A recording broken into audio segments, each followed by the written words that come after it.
क्या वास्तव में एसआईआर के जरिए आप मतदाता सूची को साफ करना चाहते हैं या वोटर को ही साफ करना चाहते हैं? आपका मकसद वोटर को साफ करने का है, आपका मकसद वोट चोरी का है, आपका मकसद मतदाताओं की सूची को सही करने का नहीं है। इसलिए यह चिंता है सबको। और दूसरी बात, क्या यह संवैधानिक अधिकार चुनाव आयोग के पास है? मान्यवर बाबा साहब डॉक्टर भीमराव अंबेडकर जी ने जो देश का संविधान लिखा, हालांकि आपको गांधी से भी समस्या है, अंबेडकर से भी समस्या है, आपकी नेता प्रज्ञा ठाकुर तो राष्ट्रपिता महात्मा गांधी के बारे में अपशब्दों का इस्तेमाल करती हैं। आप लोगों को गांधी के आदर्शों से कोई लेना देना नहीं। विषय पे ही बोल रहा हूं। विषय है ये, विषय पे बोल रहा हूं। डिस्कशन, गांधी के त्याग से ही वोट का अधिकार मिला है। बोले, चुनाव के मतदाता सूची बनाने से लेकर, परिसीमन करने से लेकर, चुनाव संपन्न कराने तक का जो अधिकार चुनाव आयोग को मिलता है वो धारा 327 के तहत मिलता है, संविधान के तहत मिलता है। उसी के तहत चुनाव आयोग काम करेगा।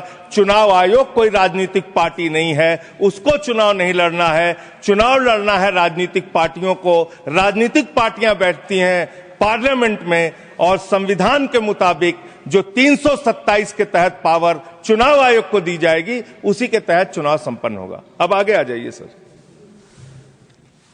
अब लोक प्रतिनिधित्व कानून 1950 क्या कहता है, जिसमें मतदाता सूची का जिक्र है? इसमें साफ तौर पे लिखा हुआ है, इसकी धारा 20 उपधारा 3 में अंतर्विष्ट किसी बात के होते हुए भी निर्वाचन आयोग किसी भी निर्वाचन क्षेत्र या निर्वाचन क्षेत्र के भाग के लिए निर्वाचक नामावली में ऐसी रीति में जिसे वह ठीक समझे विशेष पुनरीक्षण के लिए निर्देश उन कारणों से जो अवलिखित किए जाएंगे किसी भी समय दे सकेगा। कारण अवलिखित किए जाएंगे, ये साफ तौर पे यहां लिखा हुआ है। एसआईआर आप क्यों करा रहे हैं, ये कारण आपको देश को बताना पड़ेगा, ये कारण आपको देश के सामने रखना पड़ेगा। ऐसे नहीं कि हम तुगलक हो गए हैं, हमारे दिमाग में सनक आ गई है, हम पूरे देश में एसआईआर कराएंगे। संसदीय शब्दों का ही इस्तेमाल करिए। शब्दों का नहीं सर, प्लीज सर, इसमें क्या गलत मैं कह रहा हूं?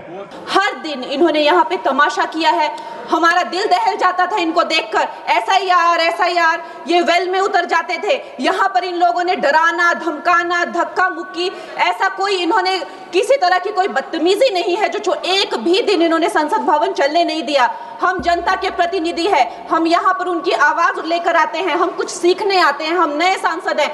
इन्होंने संसद अगर पिछले 2-3 दिन को छोड़ा जाए तो साल पर शायद ही थोड़ा चलने दिया है। एसआईआर कर करके इन्होंने यहाँ पे तमाशे किए।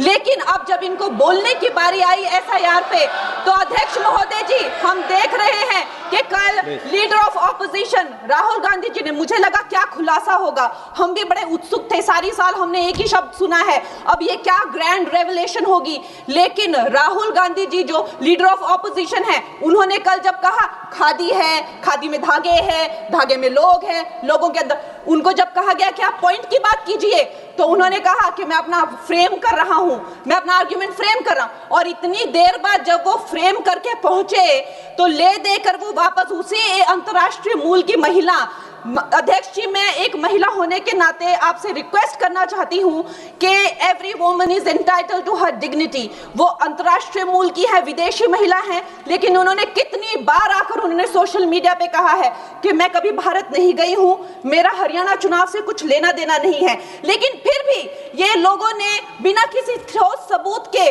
उनका यहाँ पे फोटो बना के उन्होंने उनको उछाला, यहाँ पे उनकी तस्वीर उछाली यहाँ पर और यहाँ पर प्लेक कार्ड यूज करना भी अलाउ नहीं है। इन्होंने फिर भी नियमों का उल्लंघन किया।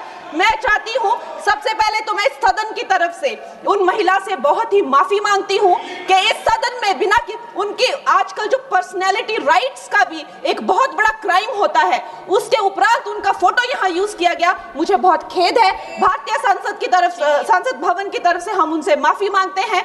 और ये देखिए, महिलाओं का हमेशा ये अपमान करते हैं, लेकिन हमारे प्रधानमंत्री चाहे बेटी बचाओ बेटी पढ़ाओ हो, महिलाओं को शौचालय देने से लेकर, महिलाओं को गैस देने से लेकर, महिलाओं को जो है वो छात्रवृत्ति न जाने कितनी ऐसी योजनाएं हैं। कांग्रेस वालों, शायद तुम लोग ये समझ नहीं पा रहे हो, ईवीएम्स हैक नहीं करते हैं प्रधानमंत्री लोगों के दिलों को हैक करते हैं। और ये लोग दुहाई देते हैं कि वो जो पुराने जमाने के दकियानूसी, वो जो चिट कागज पे लिखकर जो मतदान होता था वो सबसे अच्छा था।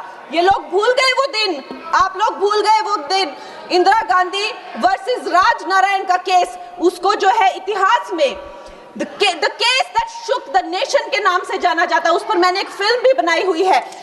वोट चोरी और वोटों की धांधली के लिए एक प्रधानमंत्री पे एक साधारण से नेता ने केस किया था और उस धांधली में वो पकड़ी गई थी। हर उनका जो आरोप है उसमें सच सिद्ध किया गया था और रातों रात उनको कुर्सी छोड़ने के लिए कहा गया था और रातों रात जो है उनको ये आदेश दिया गया था कि आगे इतने सालों तक आप कभी जो है वो चुनाव लड़ नहीं सकते। ये धांधलियां इन्होंने करी हुई हैं और ये जो है उस टाइम के बैलेट बॉक्सों को उठाकर ले जाते थे ये लोग और आज कहते हैं कि इनको ईवीएम्स जो है वो हैक हो जाते हैं। अध्यक्ष महोदय जी, मैं इनको याद दिलाना चाहती हूँ, प्रियंका गांधी जी कहती हैं कि छोड़ो पुरानी बातें, हम पुरानी बातें नहीं करेंगे, हम पुराने लोगों के बारे में नहीं बोलेंगे। तो मैं ये जानना चाहती हूँ कि आपकी जो माता जी हैं वो तो आपकी अध्यक्ष है और इस वक्त की वो अध्यक्ष है। उनकी जो है, आप देखिए, जब उनकी नागरिकता नहीं थी, जब उनके पास 1983 में नागरिकता आई, उसके कितने साल पहले से वो वोट देती आ रही हैं। तो ये जो इनका जो परिवार है, एंटाइटलमेंट से जो ग्रस्त ये इनका परिवार है, ये प्रियंका गांधी जी को भी याद रखना चाहिए। चाहे आपका भूतकाल हो, चाहे आपका वर्तमान हो, आप सब लोग, चाहे ईवीएम हो या चाहे कागज पे लिखा हो, जब आप लोगों के चरित्र में जो है किसी तरह की मर्यादा नहीं है, आप लोगों ने कभी भी इस देश का, यहाँ की कानून व्यवस्था का, संविधान का कभी आप लोगों ने सम्मान नहीं किया हुआ है। और अध्यक्ष महोदय जी, बिहार में जैसे ही एसआईआर आया, एसआईआर लागू हुआ, हमारी सरकार ने जो है कम से कम 60 लाख से ज्यादा अवैध, अब ये जो सारे अमाननीय वोट कार्ड है, ये सिर्फ घुसपैठियों के नहीं है। कुछ ऐसे लोग हैं जो माइग्रेट हो गए हैं, कुछ ऐसे भी लोग हैं जो इस दुनिया में है ही नहीं। 60 लाख से ज्यादा। और अगर वो लोग जेन्युइन थे तो उन्होंने, किसी ने तो रिक्वेस्ट करनी चाहिए थी कि भाई मेरा वोटर आईडी कैंसिल हुआ है। उसके उपरांत जो है 21 नए वोटर आईडी जो है उन्होंने दिए हैं। और इस तरह का एक माहौल बना बिहार में कि आज तक की सबसे ज्यादा वोटिंग जो है, 67% वोटिंग हुई। नागरिकों में ये उत्साह जगा कि जो है इस तरह की जो क्लेंजिंग प्रोसेस है वो होना चाहिए। मैं एक देशभक्त होने के नाते अध्यक्ष महोदय जी, मैं ये प्रपोज करना चाहती हूँ कि हमारे देश में जो है हमेशा महीने 2 महीने बाद हमारे जो शीर्ष नेतृत्व हो गए, सारे अधिकारी हो गए, हमारे जितने भी रिसोर्सेज हैं, हम लोग उनको हर महीने 2 महीने में इलेक्शंस में जो है पुश कर देते हैं। इससे हमारे देश का बहुत ही भारी नुकसान होता है। और मैं ये चाहूंगी कि 1 नेशन 1 इलेक्शन, जो नरेंद्र मोदी प्रधानमंत्री जी जो कहते हैं कि एक वोटिंग जो है डेमोक्रेसी के उत्सव के रूप में, जैसे कि दिवाली होती है, होली होती है, उस रूप में मनाया जाए। क्योंकि ये सिर्फ सरकार का ही नुकसान नहीं है, 10,000 करोड़ से ज्यादा का जो नुकसान होता है सिर्फ वही नहीं है, लेकिन मुझे लगता है कि धीरे धीरे हमारे जो नागरिक भी है उनमें जो वोटिंग फटीक है, बार बार उन्हें जागरूक करना, बार बार कई जगहों से जहां वो काम करते हैं वहां से उनको ट्रैवल करके अपने नेटिव प्लेसेस पे आना और बार बार मार्केटिंग करके, it is exhausting for the whole ecosystem. तो मैं ये प्रपोज करना चाहती हूँ कि 1 नेशन 1 इलेक्शन को लाया जाए और ये जो भी हमें जिस तरह की जो असुविधा होती है हर महीने 2 महीने में इलेक्शंस की, उससे जो है हम बच सकते हैं। जय हिंद।